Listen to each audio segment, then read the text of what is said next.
मित्रों नमस्कार, सुप्रभात। हूँ गांव पहाड़ उत्तराखंड जेजुट बटी कमला जोशी। हम लोग उठबेर अपन दिनचर्या में लग गया। आजक दिनचर्या छ 2 जून 2023 और शुक्रवार, जेठ शुक्ल पक्षी, पिंगल नाम संवत्सर, सूर्य उत्तरायण, ग्रीष्म ऋतु त्रयोदशी तिथि। तो आज जेठ 19 गते है गए। आज तो त्रयोदशी से भोली उलाग जारी व्रत पूर्णिमासी है जाल दिन में चतुर्दश से व्रत पुण्य होल बोली। और आज अब दिन आप लोगों ने शुभ हो, मंगलमय हो, जी रहा जाग रहा। नमस्कार, धन्यवाद। मित्रों बेल्य हम रखते अपन बीज छड़ियाया नर्सरी में धाना बीज। एक वीडियो क्लिप ले आप लोग दिनचर्या दगार देखा। भागवतक शेष भाग ले आप लोग दिनचर्या दगार वीडियो में देख।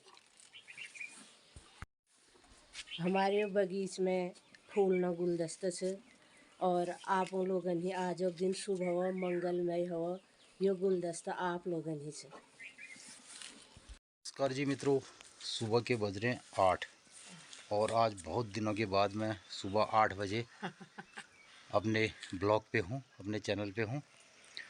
तो कैसा लगा इस बीच आप लोगों को? और हमने भागवत के प्रोग्राम आपको दिखाए और अभी भी दिखा रहे हैं। और एक हफ्ता लगभग 10 दिन हम बहुत व्यस्त रहे भागवत वाले कार्यक्रम में, तो अपनी घर गृहस्थी का काम थोड़ा कम ही रहा। हमने हमारी हाट कालिका मैया के देवदार दिखाई दे रहे हैं, ये जो मैं आपको बहुत दिनों से दिखाता हूँ रोज़। तो ये मैया का दरबार है और आज हम चल रहे हैं खेत को जा रहे हैं। इसमें है हमारे पास धान का बीज। ये बीज है, ये देखो अब इसमें बीज आ चुका है बहुत। हमने अंकुर फूट इसके गए अंकुरण आ गए हैं बीज के। इसको अभी खेत में डालेंगे, वो भी अब इसको दिखाएंगे अब आपको। नर्सरी में डालेंगे। मैंने बीने में बीज में नर्सरियाँ रखी थी। दिन हमने धान की नर्सरी रखी थी, उसे हम दिखा नहीं पाए आपको, लेकिन आज हम जा रहे हैं बीज छिटकने। तो बीज छिटकने पे दिखाएंगे कि कैसे होता है। और ये मैं ले जा रहा हूँ धान का बीज खेत को। कमला चली गई आगे, ये आगे हम अपने घर से इतनी दूर और पीछे कमला आ रही है धान का बीज लेकर के। बीज मेरे कंधे में है ये। क्या? तो हम लोग पहुंच गए हैं काफली में, और ये वाला हिस्सा कहा जाता है काफली। पहले बहुत ज़्यादा काफल यहाँ हुआ करते थे और अब चीड़ का जंगल है। और यहाँ से दिखाई देता है बैदबगड़। ये आप लोगों ने बचपन में देखा होगा, ये बैदबगड़ है सुनौली का एक तोक, और ऊपर गांव है सुनौली। तो मैंने यहाँ से आपको बैदबगड़ दिखाया और ये जारी कमला आ गया। अब हम खेत में पहुँचने वाले हैं और अपने घर से बहुत दूर आ गए हैं ये। और ये हमारा घास का मैदान भी है। यहाँ से फिर आगे पिपलेत गांव दिखाई दे रहा है। पहुँच गए खेत में और कमला मोबाइल में देख रही है सुबह का अपना पंचांग वाला कार्यक्रम। और ये बीज हम ले आए, ये है और ये है। और ये रही हमारी धान की नर्सरी। ये जिस दिन भागवत का सप्तम दिवस था उस दिन मैंने ये नर्सरी रखी यहाँ पे, तो वो मैं दिखा नहीं पाया आपको। तो आज हम लोग बीज डाल रहे हैं। तो आज सुबह हमने जो ब्लॉग पोस्ट किया था उसको ये देखने में ब्यास दिन प्रवचन आफ्नो धाने नर्सरी में ले देखुनु यो सुनुनु मंत्रन। तो कितना दिखी मैं देखो मैंने ईश्वरा भगवान पंच नाम जाप को रक्षित जाए सब तो मरे छ एक हत्ती बुझे। तो ये हम अपने ये देखो ये बीज है। अब इस तरीके से हम इसको छड़ेंगे और ये रहा हमारा धान की नर्सरी वाला खेत।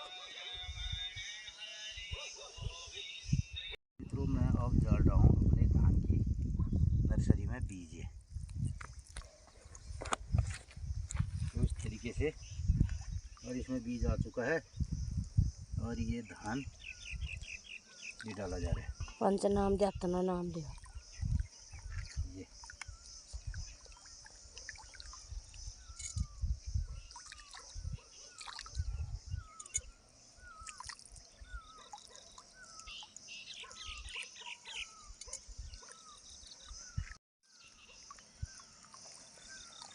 कदू नाली बीन से ये 8 नाली 8 नाली का हमारा ये धान की नर्सरी है। इसमें बीज छिटके जा रहे हैं और ये बीज आया है। ये देखो ये नहीं है।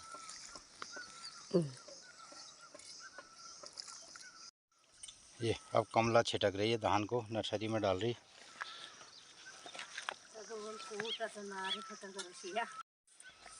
तो मित्रों, गांव पहाड़ में ये सब चीज़ें अब लुप्त प्राय हैं, तो आप लोगों को दिखा रहे हैं ये सब कार्यक्रम। देखते हैं। ये है हमारी दूसरी धान की नर्सरी और ये है दूसरा बीज भी अलग है, दिखाते हैं आपको। ये है रेड राइस और बारीक वाला धान है। ये इतने बीज इसमें आ गए हैं, ये देखिए। ये अब हम इसको छिटकेंगे अभी। और ये शुरुआत कमला करेल बीज छिड़ने कर देंगे। ये देखो कमला द्वारा बीज छिटका जा रहा है ना। ये पंचनाम जब तक नाम लेने रहे। अब शुरुआत इसने कर दी, फिर मैं छिटकूँगा। और ये देखो मित्रों, आगे दूर गांव दिखाई दे रहे हैं और अन्य लोगों की धान की नर्सरी है। ये मित्रों, कैसा लगता है आप लोगों को ये सब? और ये देखो फिर ये घात छड़ दा।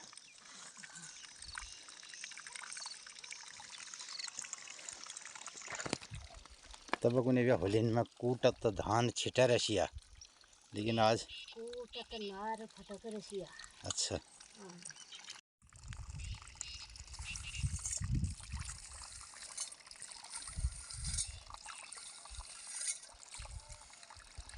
धाना भी देखना आ गया है।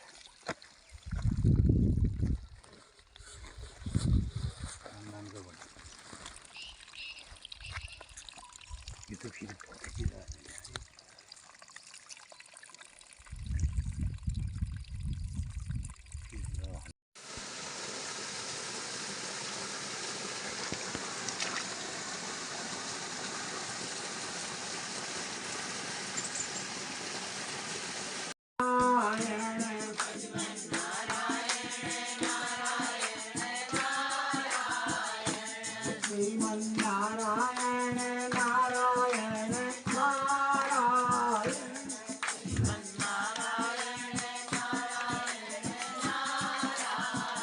बोले वृंदावन बिहारी लाल की। इधर सुखदेव जी फिर राजा परीक्षित से कहते हैं कि राजा, इधर भगवान कृष्ण ने जब अपने भक्त उद्धव को भी समझा दिया और उसे बता दिया कि संसार में कैसे मनुष्य को रहना चाहिए, कैसे जीवन मुक्त होता है, कैसे मेरी प्राप्ति होती है, के मन में आया कि अब यदुकुल का विनाश कर देना चाहिए और यादवों का विनाश करने के बाद वो लोग धाम को प्रस्थान करना चाहिए। कल की कथा में मैंने बताया था कि कैसे भगवान ने यदुकुल विनाश के बीज बोए थे। पिंडारक तीर्थ में, कल कथा न सुनी हो तो उनके लिए थोड़ा सा मैं पिछला बता देता हूँ। पिंडारक तीर्थ में यदुवंशी बालक एकत्रित हुए। वहां दुर्वासा आदि ऋषि अनेक प्रकार के यज्ञ अनुष्ठान आदि कर रहे थे। यदुवंशी बालक कृष्ण पुत्र सांब को स्त्री उसका बना देते हैं, मुंह पूरा ढक देते हैं, घूंघट निकाल देते हैं। जाकर ऋषियों से कहते हैं, महाराज आप ऋषि हैं, मुनि हैं, में बालक पुत्र है या पुत्री है, यज्ञ अनुष्ठान आदि करने दो। बालक नहीं मानते, बार बार आग्रह करते हैं। और जब ये कहने लगते हैं अरे तुम तो ढोंगी हो, तुम्हें कुछ नहीं आता है, तो दुर्वासा क्रोधित हो जाते हैं और साप देते हैं कि जाओ इसके गर्भ से तुम्हारे कुल का नाश करने वाला मूसल पैदा होगा। इधर बालक भयभीत होकर बाहर आते हैं, वस्त्र उतारते हैं, सांप के पेट के वस्त्रों में मूसल निकलता है, लोहे का मूसल। भयभीत हो और राजा मंत्रणा करते हैं, कृष्ण बलराम को ढूंढते हैं, कहीं कृष्ण बलराम नहीं दिखाई दे रहे। अपने मंत्रियों को बुलाते हैं, मंत्रणा करके उस लोहे के मूसल को घिसने लगते हैं, घिस घिस कर उसका चूरा बना देते हैं। और घिसते घिसते उसके चूरे में से जो टुकड़ा बचता है तिकोना, जब वो घिसा नहीं जाता तो उस चूरे को भी और उस टुकड़े को भी समुद्र में डाल देते हैं।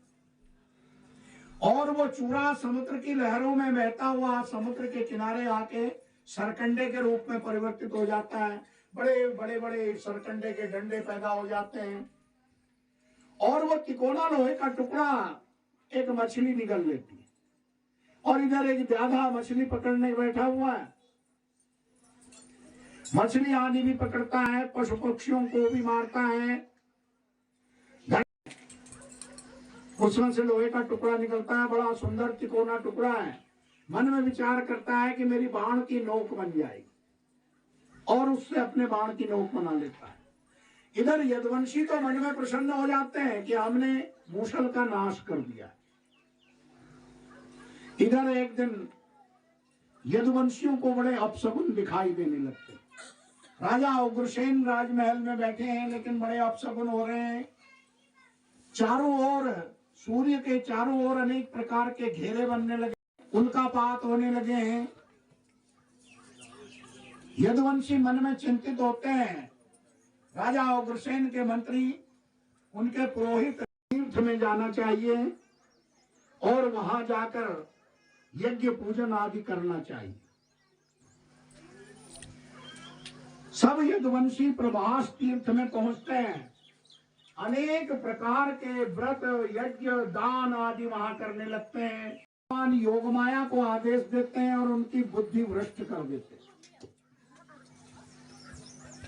और जब बुद्धि भ्रष्ट हो जाती है तो मनुष्य की चिंतन शक्ति समाप्त हो जाती है, उसके मन में नाना प्रकार की उत्पन्न होता है।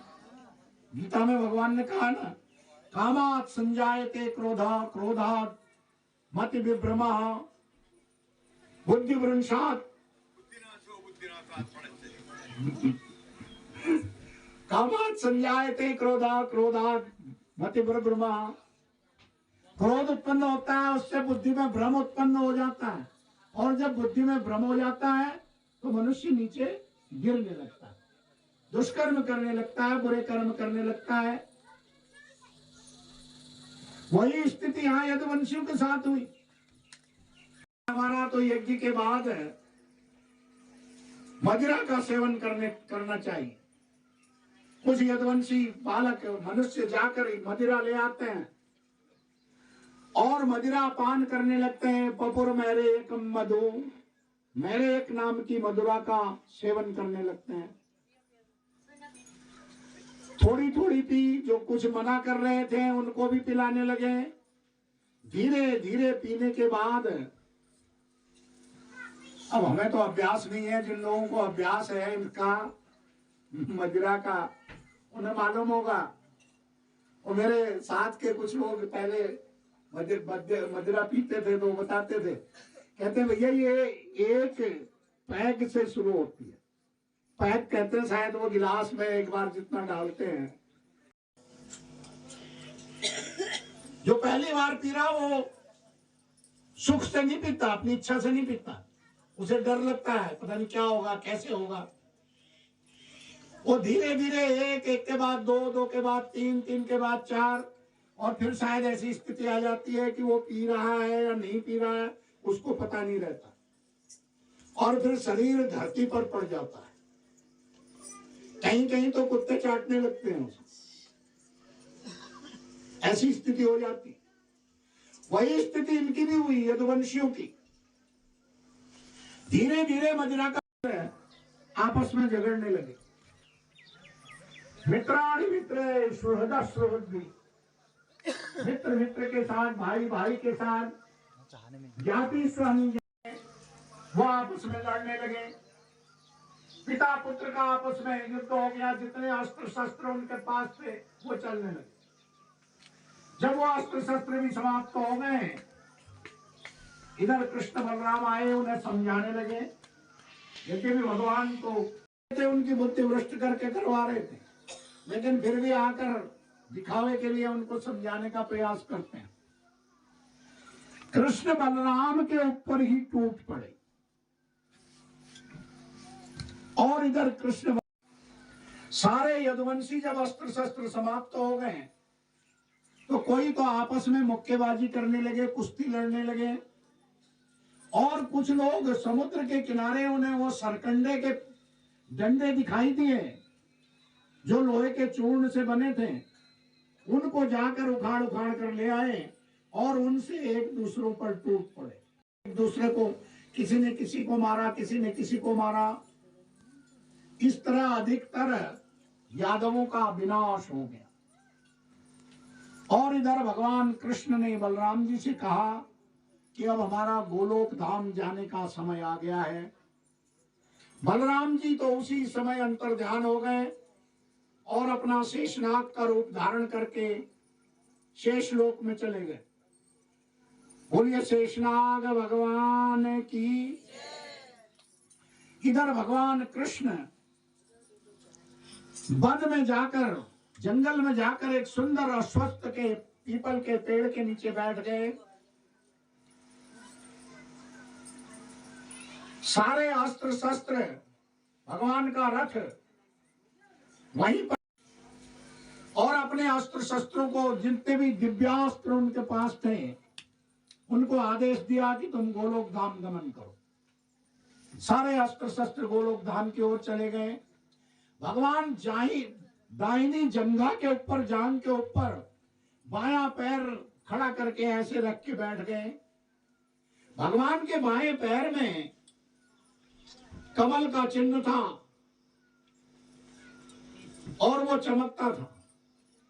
दूर एक व्याधा, जिसने वो लोहे का टुकड़ा लेकर अपने बाण में लगाया था, वो व्याधा दूर से किसी मृग की तलाश में था।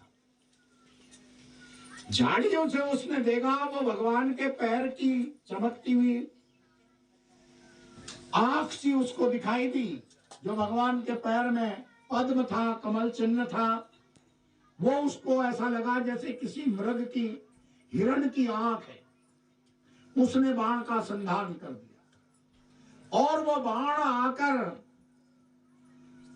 भगवान के पैर पर लगा। इधर व्याधे ने सोचा कि मैंने हिरण को मार दिया, हिरण पर बाण लग गया, तो वो भागने से पहले मैं उसे पकड़ लेता। दौड़ दौड़ कर आता है, देखता है यहाँ तो भगवान कृष्ण बैठे हुए हैं, बाण उनके पैर में लगा हुआ है। व्याधा भयभीत हो जाता है। भगवान उसे निर्भय करते हैं, कहते हैं व्याधे तुझे डरने की आवश्यकता नहीं है, ये सब मेरी आज्ञा से हो रहा है, यही मेरी मृत्यु का कारण बनना था, इसलिए तुझे भय करने की आवश्यकता नहीं है। भगवान व्याधे को निर्भय कर देते हैं और उसके बाद उस बाण के स्पर्श से ही भगवान सशरीर गोलोक धाम को प्रस्थान करते हैं। बोलिए वृंदावन बिहारी लाल की। भजमन नारायण नारायण नारायण,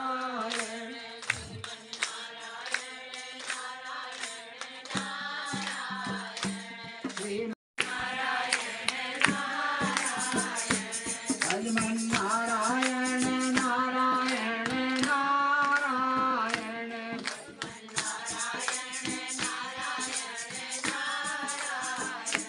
श्रीमन नारायण नारायण नारायण,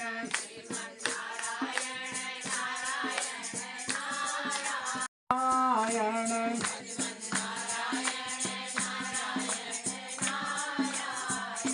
श्रीमन नारायण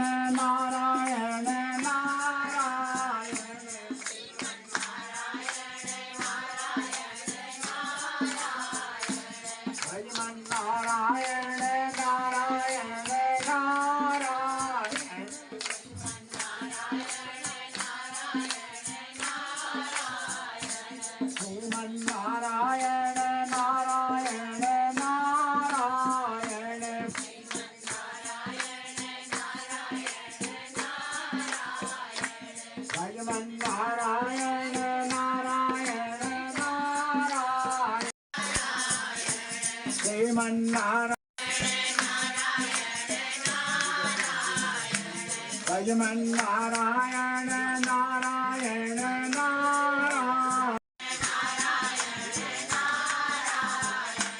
भजमन नारायण नारायण नारायण